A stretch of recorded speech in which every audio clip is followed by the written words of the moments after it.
If we are a lucky people and we can survive his epistemological attack, we'll be able to understand and penetrate the next attack, which is also perhaps, some might say this is his most dangerous attack. Why?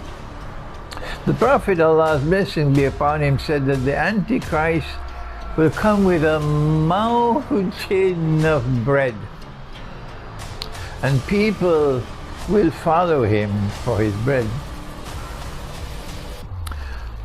How does he get this bread? The answer, he gets this bread, this mountain of bread, which is what the modern West has today, because of Riba. And this is how Dajjal gets his mountain of bread. The Riba in the modern world comes basically from two ways. Number one, it comes from the money.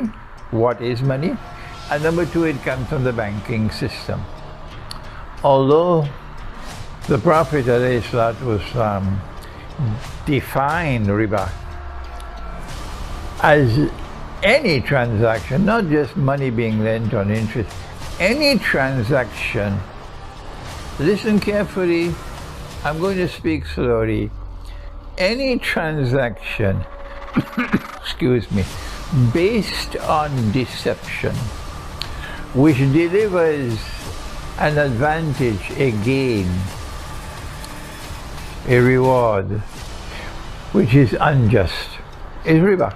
He says, if you meet a man coming to the market to sell his goods, he has a truckload of durians. If you've never ate a durian, you don't know the king of all fruits. It's in Southeast Asia. He has a truckload of durians. And you meet him outside of the market and you buy his truckload of durians from him. And when he goes into the market, he discovers he could have gotten a better price. The Prophet said that's riba. The price in the market was a higher price. You met him outside of the market, you concealed from him what was the market price, and you bought the truckload of durians for him by deception at a price lower than the market price. That is riba. You take your car to the garage. It's just a fuse that needs to be changed. And a fuse is probably €1. And the garage says, this is a big job. This is going to take 1 week. It's going to cost you €5,000, and you know nothing about the car. 1 week later, you go, you pay $5,000 to collect your car. And all that the garage did was a change of fuse that was that cost €1. That is riba. So this transaction based on deception is there in the monetary system. But Imran Khan's government in Pakistan, and every government in Pakistan, every government in the world of Islam, from the beginning to this day, in the modern age, they don't know the subject. They took gold and silver, dinar and dirham, which is in the Quran, which is money with intrinsic value. This is money in the Quran. I don't have the time to explain it to you. And they banned it. You're prohibited from using gold as money. That is in the Articles of Agreement of the International Monetary Fund.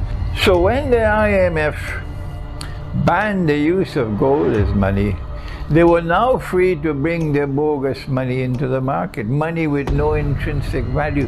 Money with, listen to the words, money with fictitious value assigned by people, and therefore it can be manipulated.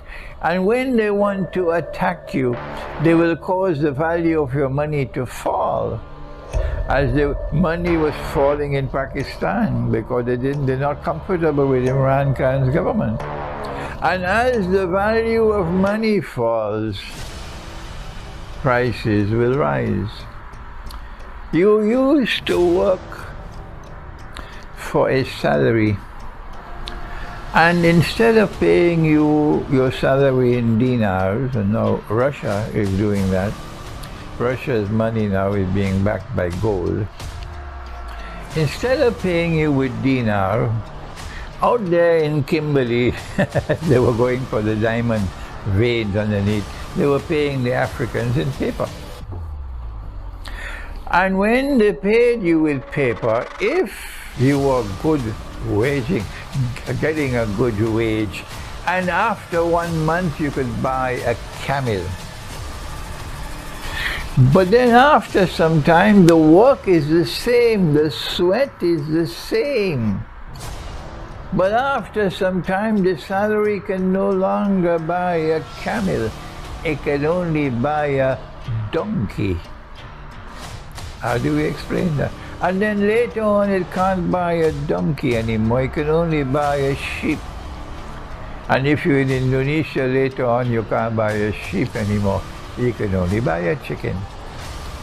Is there no sense in the head other than peanuts to understand that this falling value of money results in a massive transfer of wealth internally within the country to a predatory elite, and also a massive transfer of wealth outside, like a vacuum pump that you use for vacuuming your carpet?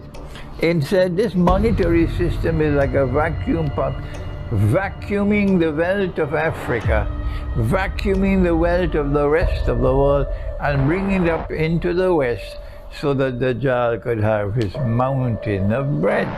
Dajjal will come with a mountain of bread. And when all the wealth of the world is over here, everybody wants a US visa, want a British visa. They want a Canadian visa. They want to go and live in Australia. They want Singapore. They want Brunei. They want to go where the bread is located. Not knowing that you are looking at and it looks like a river. Dajjal's river is not a river. Dajjal's river is his fire. And you're looking at Indonesia and Pakistan and Bangladesh, where the place is so poor, miserably poor. And you're saying, that's the fire. I would never go back to live in Bangladesh. I have more sense than that. Why would I leave New York or Los Angeles or Miami? Are you listening to me in the United States? I lived there for 12 years, you know.